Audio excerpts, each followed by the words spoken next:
What inspires me and draws me to South Dakota Voices for Peace is the work that they do for our community. I actually have been a big fan for a long time, and I feel very fortunate to be able to work on this team now. As an immigrant myself, I just feel that we really do need this kind of service for South Dakotans, and the last 4 years have been very difficult for a lot of different people, and having a safe space is really important to me. Well, for me, what drew me to work for South Dakota Voices for Peace was that they're very inclusive, very diverse, and working with them helped me find my inner voice, and I'm able to talk about topics without being afraid that I might be wrong.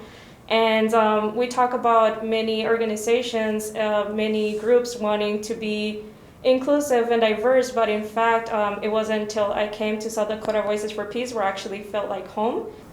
What drew me to the emergency fund specifically is the rising need for our immigrant communities in South Dakota. Knowing that there weren't specific organizations and different funds that were for their needs was a really big component as to why I'm doing this kind of work. But it's very rewarding to see that the work that we do is really helpful to these families, and there's not a day that I'm here that I think that the work is in vain. So. As the fund supervisors, one of the biggest challenges is that making decisions and working together as a team, leading the team to make consistent and really wise and responsible decisions for different applicants. So this is a fabulous team to work with, and doing that together has been a lot of fun and also challenging to make the hard decisions we're having to make for individuals' lives. One of the things that's been so rewarding about this work, and actually humbling, is that people from across the state of South Dakota and beyond have given us nearly $1 million to give to immigrants in need in our state. Being a part of this helped us learn a lot of things, and the most rewarding thing about it is people coming up to us and saying, "Thank you so much for helping us. I am a single mother of 3.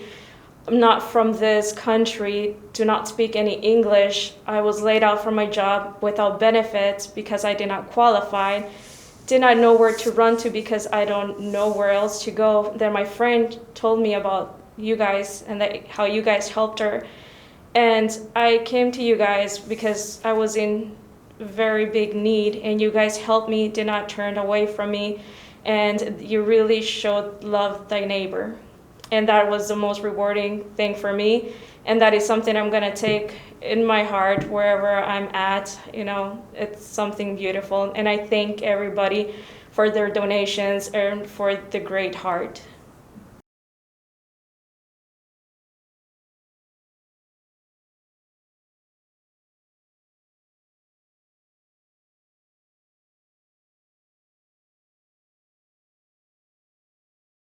Something that really made sense to me about the outreach program was that we wanted to have a space for people to be able to ask questions and have their concerns answered. One of the most rewarding experiences in visiting communities and talking to people and helping them fill out the emergency fund application was that they didn't have people who could come with them and help them fill out an application.